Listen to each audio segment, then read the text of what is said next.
দিনাস নাই তো আমি করে দিতে দিলে আমাকে আমার যেটা ভুল হয়ে গেছে আমি তোর লগে কে আছে তুই এই রাখো সামিয়া রতন ছাপা তুলিস তাই না ছাপা তুলিস টাকা বোতল ছাপা তুলিস নি ভুল করে থাকো অস্বীকার স্বীকার করো কারণ আমাদের গ্রামে একটা করতাম না আমরা যে চোরের 10 দিন পুলিশের একজন আজম নামের এক ব্যক্তি 2,05,00,000 টাকার আত্মসাৎ সোহাগের বিরুদ্ধে অভিযোগ উঠেছে।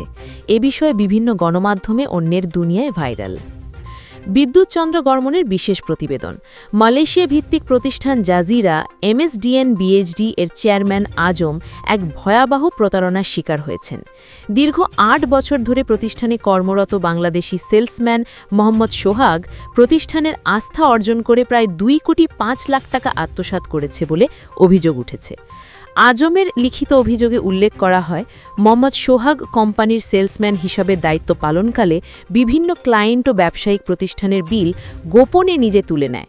এতে মোট 6,87,000 রিঙ্গিত আত্মসাৎ হয়, যা বাংলাদেশি টাকায় প্রায় 2,05,00,000 টাকা। সোহাগের গ্রামের বাড়ি শরীয়তপুর জেলা জাজিরায়, বর্তমানে কেরানীগঞ্জ মডেল থানাধীন কালিন্দিতে বাড়ি করেছেন তিনি। এই বিষয়ে মালয়েশিয়ার স্থানীয় থানা ইতোমধ্যে আজমের রিপোর্ট দায়ের করা হয়েছে। অভিযোগপত্রে আরও বলা হয়, টাকা আত্মসাতের ঘটনায় মোহাম্মদ সোহাগের সহযোগী হিসাবে শুভ মেহেদি হাসান নামে আরেক প্রবাসীর নাম উঠে এসেছে।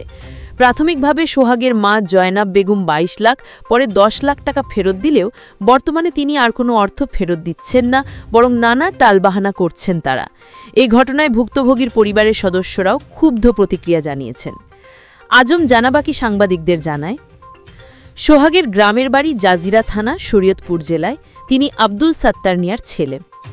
ভুক্তভোগী বলেন, আমি একজন সৎ ব্যবসায়ী হিসাবে দীর্ঘদিন যাবৎ ব্যবসা করে আসছি মালয়েশিয়াতে। আমার প্রতিষ্ঠানে 70-80 জন কর্মী কাজ করে আসতেছে। আমি মালয়েশিয়ার সিটিজেন, অথচ আমার বিশ্বস্ত সেলসম্যানের কাছেই প্রতারণার শিকার হতে হলো আমার। বাংলাদেশে এই বিষয়ে আইনগত পদক্ষেপ নেবার কাজ চলমান রয়েছে। এ প্রসঙ্গে বাংলাদেশ সুপ্রিম কোর্টের আপিল বিভাগের সিনিয়র আইনজীবী ও হিউম্যান রাইটস রিভিউ সোসাইটির চেয়ারম্যান অ্যাডভোকেট সাইদুল হক সাইদ বলেন, আমাদের কাছে অভিযোগ জমা পড়েছে, বিষয়টি অত্যন্ত গুরুতর। আমরা আইনি সহায়তা প্রদান করব এবং সংশ্লিষ্ট সংস্থার সাথে যোগাযোগ করে যথাযথ ব্যবস্থা গ্রহণের পদক্ষেপ নেব। প্রবাসী বাংলাদেশিদের এ ধরনের প্রতারণা থেকে রক্ষায় আমাদের সবাইকে সতর্ক থাকতে হবে। প্রতারণার বিষয়ে সোহাগের কাছে তথ্য জানার জন্য যোগাযোগের কোনো নাম্বার পাওয়া যায়নি, তাই তার বক্তব্যটি নেওয়া সম্ভব হয়নি। সচেতন মহল মনে করছে, আন্তর্জাতিক পর্যায়ে কর্মসংস্থান ও ব্যবসায়ীদের ক্ষতি করে টাকা আত্মসাৎ করায় এ ধরনের প্রতারণা বাংলাদেশের ভাবমূর্তিকে ক্ষুণ্ণ করছে। তাই এ ধরনের প্রতারণাকারীদের আইনের আওতায় এনে কঠোর শাস্তি নিশ্চিত করা জরুরি।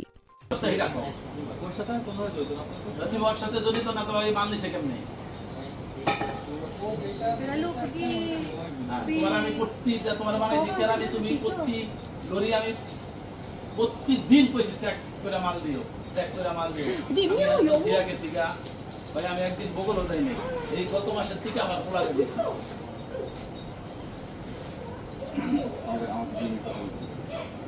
না না পরে আগে কোক আমার হাতে কত মিলিয়ন টাকা নিছে, কত হাজার রিঙ্গিত নিছে।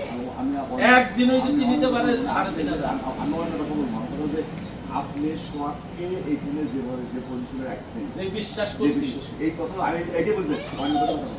ওরা বলে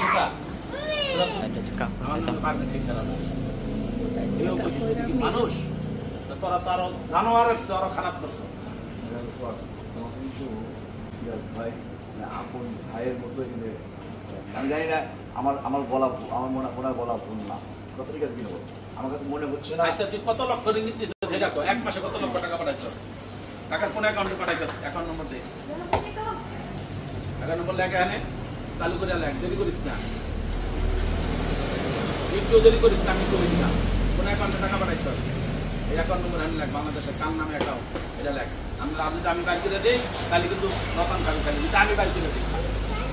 আমি যদি খালি বাইর করে দিই এখন অনেক টাকা গেছে, টাকা পাঠাইছো এটা বাইর করলে কিন্তু রতন খাবি, তুই বাইর করলে রতন খাবি না।